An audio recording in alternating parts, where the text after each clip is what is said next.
Thank you, Kate. Good morning, everyone. I'm really delighted to be here this morning, moderating a panel of experts talking about a subject that is really very near and dear to my heart: the impact of the aging workers not leaving. To give you a little idea of our format, let me tell you first that each panelist will speak for 15 minutes on their specific topic, and then there'll be some time left at the end for a short question and answer from the floor. So please take notes. You have a notepad in your folders, and follow along so that if you have questions, you can write them down. Each of our panelists also have provided you with handouts, and these are also in your folder, and the handouts are on their respective topics. So without further ado, it's really my pleasure to introduce the first panelist, Martin Kohli. Martin is the Regional Economist for the U.S. Bureau of Labor Statistics. Martin will share with you the facts about the workforce, population, and the projections. You will find Martin's handout, and it looks like this in your folder. So please follow along with Martin. Thank you.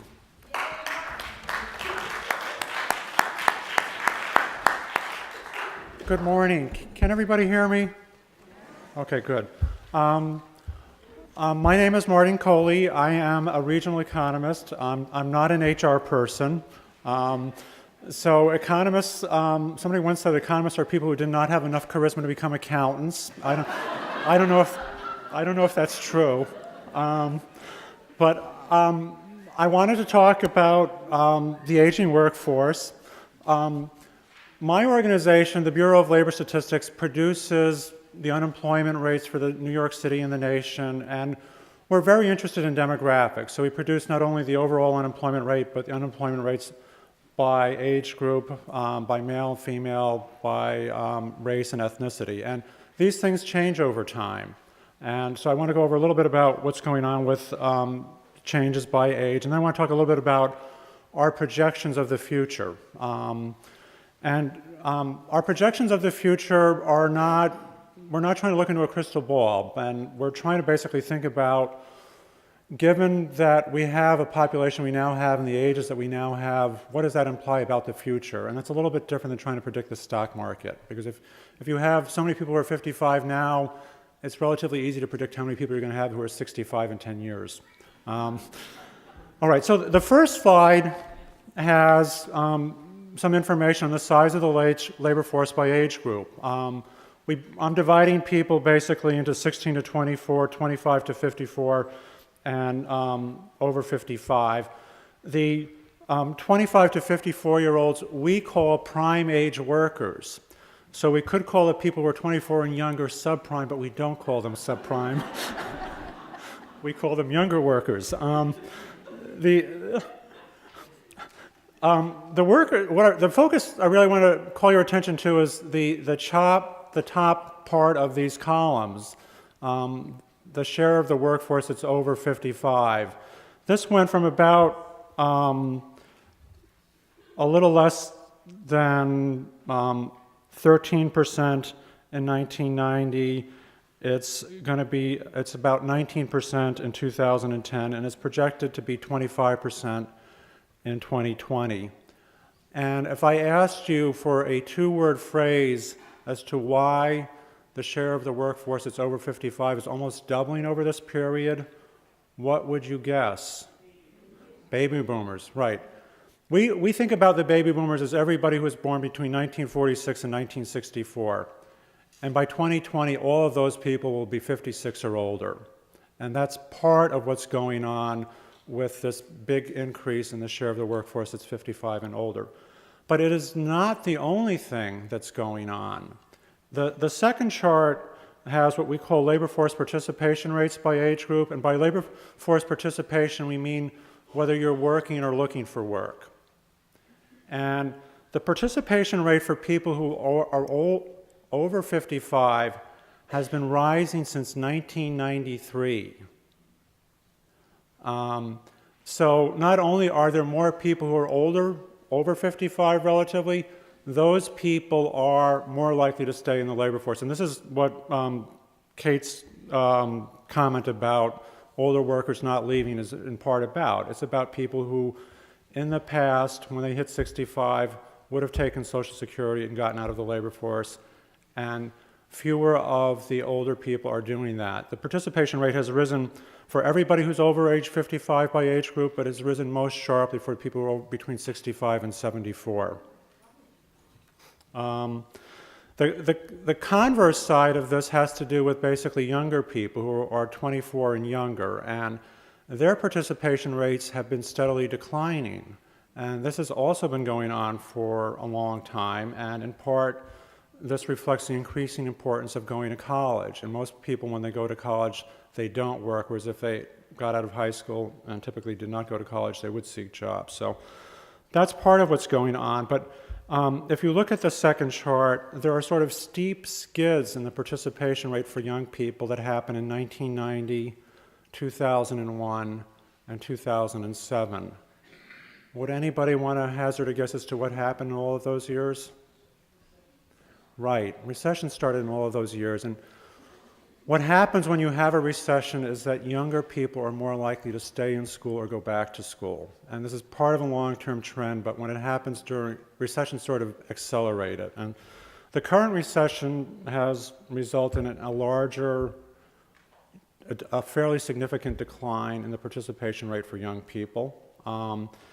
And the third chart basically is pointing out some of the facts of what happens for the young people who stayed in the labor force. And that basically is their unemployment rates have become almost stratospheric.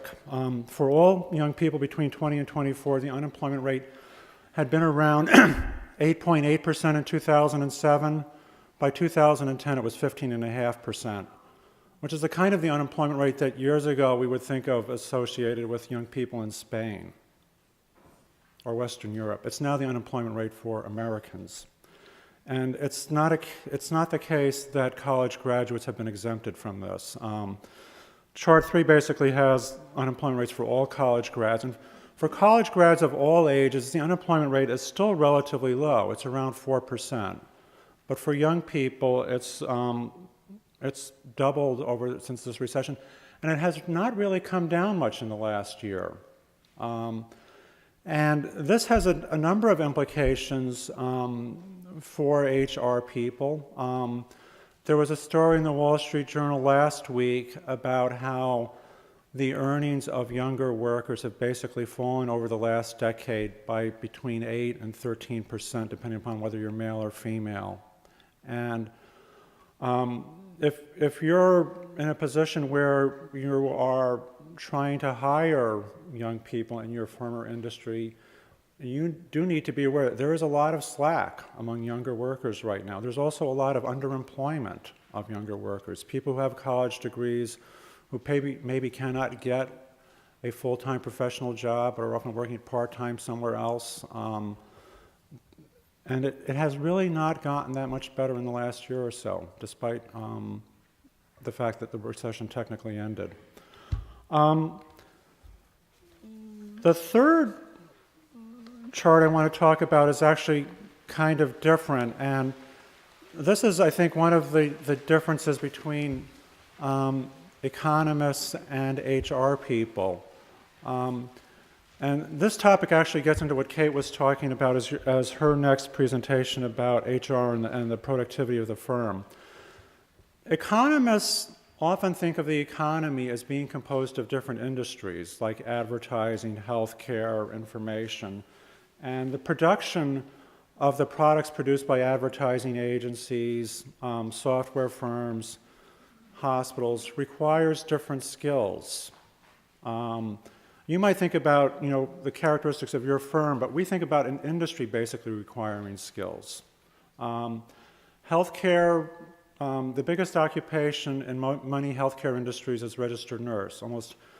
Well more than half of the employees in most hospitals are registered nurses. You don't technically need a bachelor's degree to become a registered nurse in many places, but most registered nurses do have degrees, and it typically it now takes, in many cases, more than 4 years to get an RN degree. So you typically do not find a lot of registered nurses who are 24 or younger.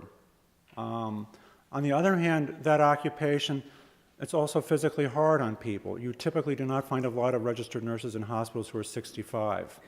So the demands of this occupation, the working conditions, the education requirements, tend to make this an occupation that tends to employ middle-aged women. And what's true of healthcare in some cases is true of other occupations and industries.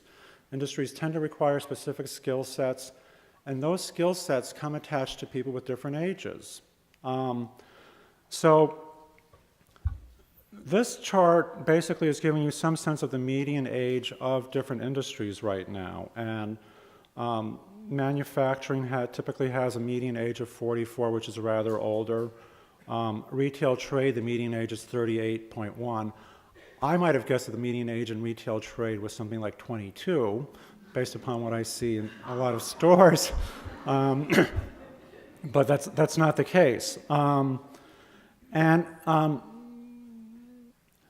know, I was at a presentation the other day by an economist to a group of economists. So you had a number of very bright people in the room, somebody who worked for Goldman Sachs, people who worked at prestigious universities, well-educated people in general, and the person had brought his laptop with a PowerPoint presentation, and they hooked it up to the projector. They could not get this presentation to come on. So you had the PhD economist sitting there punching things and doing Control-Alt-F-Shift, and you had the hotel AV people came in and sort of unplugged things and turned things on and off, which is the standard thing that they do. And nothing worked. So the speaker starts, and then at some point he says, "Is there a 12-year-old in the house?"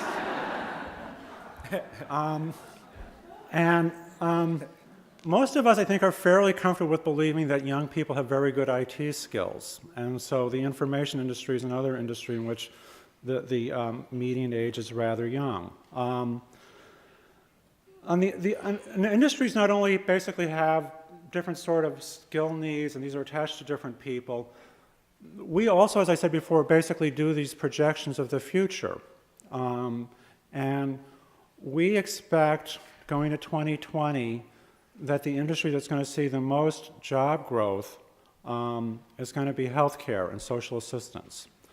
And part of this reflects demographic trends. Part of it reflects the fact that not only is, the population is getting older, and the fact that you have more people who get to be on Medicare means that in part you're going to have more spending on Medicare, and that is one of the drivers of demand in the healthcare industry. People in HR people in healthcare, like one of our, Mr. Harris, and in professional and business services, over the next period, we expect that many of these industries are going to continue to expand. And the HR people in these industries are going to be confronted with challenges of recruiting new workers, sometimes younger, but also possibly middle-aged workers, as well as retaining the skilled workers that they already have. Within professional and business services, this includes things like advertising, accounting services. It also includes information services, software production, another industry which is going to be dominated by young people. At the other end of the spectrum, we have the federal government, which we expect to shrink. So our HR people really will probably not be worrying a lot about recruiting of younger workers or older workers. They will probably be engaged in doing things like buyouts and the kind of things that shrinking industries tend to do. And when they're doing buyouts, they are going to focus on older workers, workers who basically have 20 or more years or 10 or more years or 15 more years. The other end, manufacturing is going to shrink. And those are the things that we basically expect to shrink. Now, some of these projections basically assume that we're going to get over the hump that we're now in. And that's part of why we're saying that we expect construction to come back. The country right now is spending less on housing in real terms than it did almost like 30 years ago. Residential construction has almost come to a halt in many parts of the country, although the neighborhood I live in on the west side of Manhattan, they still seem to have a certain amount of construction of high-rise luxury buildings going on. So it hasn't completely gone away. And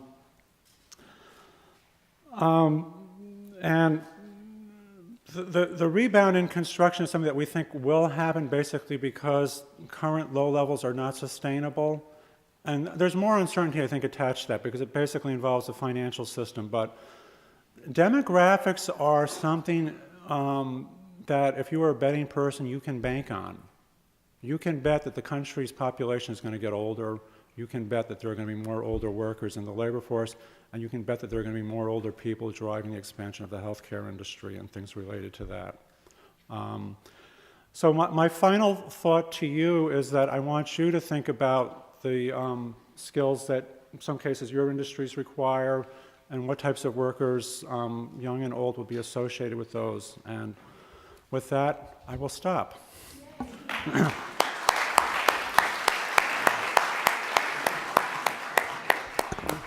Thank you, Martin. Boy, that certainly, numbers don't lie, do they? They certainly tell a story. And we're seeing that in the numbers and in the demographics that the boomer share of the workforce is doubling. And so they're going to be around for quite a while, and they're going to continue to be a strong presence in our workforce. They can't be ignored, and they have to be managed effectively and respectively, which brings us to our next speaker.